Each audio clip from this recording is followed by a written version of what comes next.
다만 최저점은 그때가 아니에요. 아시다시피 최고점 이후 그 다음 최저점은 스카이블루 블루라인에서 항상 형성이 되어 왔습니다. 뭐 역사적으로 늘 그래 왔으니까 그냥 그런 줄 알고 그걸 기반으로 투자를 해온 거죠. 자, 그렇다면 지금 반감기 약 6개월가량 지난 현재 진짜 두려워하셔야 될 건, 그리고 준비하셔야 될 건 비트코인의 상승이겠죠. 네, 안녕하십니까. 부자 그리고 예비 구독자, 예비 부자 형님들 반갑습니다. 예비 구독자님들 말고요. 예비 부자 형님들.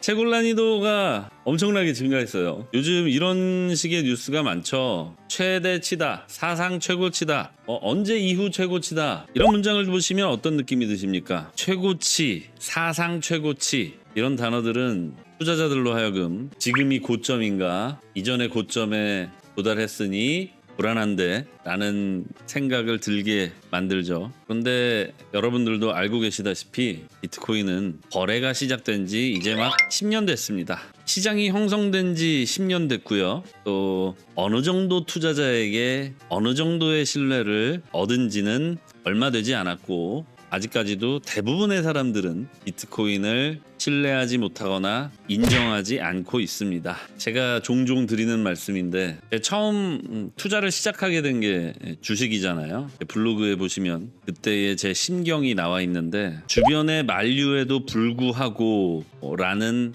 문장이 첫 번째 단락, 첫 번째 문장에 있습니다. 지금은 모두가 주식을 거의 필수 자산 이렇게들 생각하고 있는 것 같아요. 적어도 우리나라에서는, 그리고 적어도 제가 겪는 환경에서는 그렇습니다. 물론 아직까지도 주식이 위험하다라고 생각하시는 분들도 계실 수 있지만, 적어도 제가 느끼기에는 그때에 비해서는 많이 바뀌었어요. 주식에 대한 인식이 많이 바뀐 것 같습니다. 전 14년, 15년, 16년 때까지만 해도 주식 투자를 한다면 제가 주변의 만류에도 불구하고 라는 문장을 쓰면서 전혀 이질감이 들지 않을 정도로, 주식하면 시작하자마자 반토막이다, 해토막이다, 내토막이다, TV에서도 흔하게 나왔죠. 그랬던 사람들이 주식 투자를 하기 시작했습니다. 그리고 이제는 안 하면 이상한 사람이 되어버리는 상황까지 왔죠.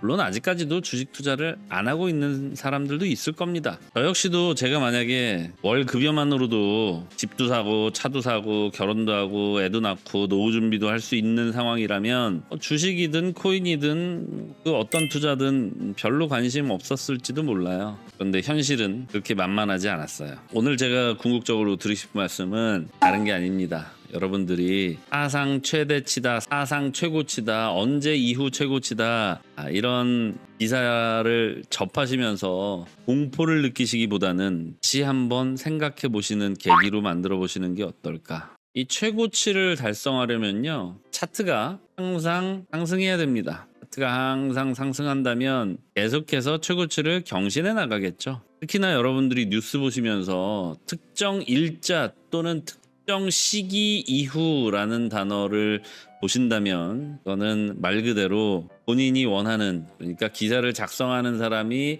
원하는 제목, 그러니까 최고치다 이런 단어를 사용하기 위해서 시점을 특정해 놓고 작성된 기사이기 때문에 이런 기사를 보면서 불안해하지 않으셨으면 좋겠습니다. 무슨 얘기냐면, 이런 차트가 있다고 치자고요. 결국에는 우상향하고 있는 건 맞지만 어느 특정 시기만을 특정해서 기사를 쓰거나, 그 반대의 경우도 있겠죠. 어느 특정 시기를 정해놓고, 한마디로 제목을 정해놓고 통계를 조작한다기보다는 좀 편집해서 기사를 작성하죠. 그러나 채굴 난이도가 새로운 극한에 올라왔다는 얘기는 조금 다른 얘기입니다. 그죠? 채굴 원가가 증가하고 있다는 얘기잖아요. 채굴 원가가 증가한다는 건 비트코인의 저점을 높이는 효과를 가지고 있습니다.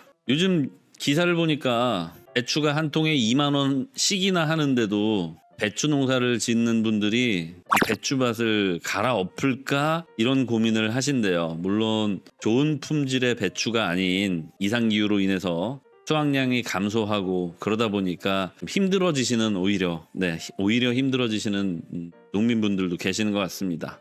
아시다시피 우리나라 농업은 대부분 계약 재배죠. 실제로 배추값이 그렇게 올라도 농민들에게 그 수혜가 돌아가는 게 아니라 중간 유통업자들이 대부분의 수익을 가져가는 구조이고요. 그 대부분의 수익을 가져가는 중간 유통업자가 대표적으로 농협이라는 토끼의 탈을 쓴 악마가 있다고 합니다. 모르겠어요. 혹시 농협의 임직원 형님 누님들 계시면은 죄송하고요. 갑자기 왜 농사 얘기가 나오냐? 채굴 원가가 그만큼 높아지면 그 이하 가격으로는 안 팔면 안 팔았지, 차라리 밭을 갈아엎고 말지 안 판단 얘기입니다. 그러니까 저점 이하로, 특정한 시세 이하로 시세가 형성되면 거래가 없어지는 현상인 거예요. 그러면 아무래도 더 비싸게 살 수밖에 없는 상황이 되겠죠. 당연하겠죠. 채굴 원가보다 싸게 파는 경우는 특별한 경우가 아니라면 발생하기 힘듭니다. 한마디로 저점이 앞으로도 계속해서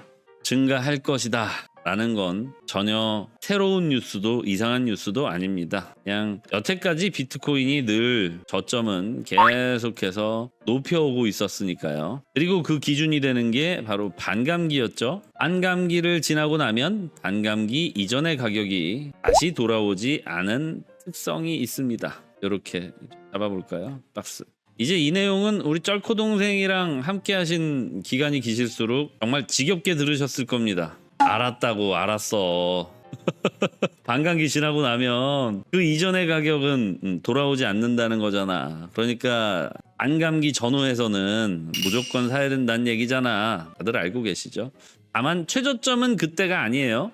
아시다시피 최고점 이후 그 다음 최저점은 스카이블루 블루라인에서 항상 형성이 되어 왔습니다. 뭐 역사적으로 늘 그래 왔으니까 그냥 그런 줄 알고 그걸 기반으로 투자를 해온 거죠. 자, 그렇다면 지금 반감기 약 6개월가량 지난 현재 진짜 두려워하셔야 될 건, 그리고 준비하셔야 될 건 비트코인의 상승이겠죠. 당연하게도 채굴 원가는 늘어나게 됩니다. 반감기란 동일한 작업을 했을 때 생산되는 채굴되는 비트코인의 숫자가 줄어든다는 얘기입니다.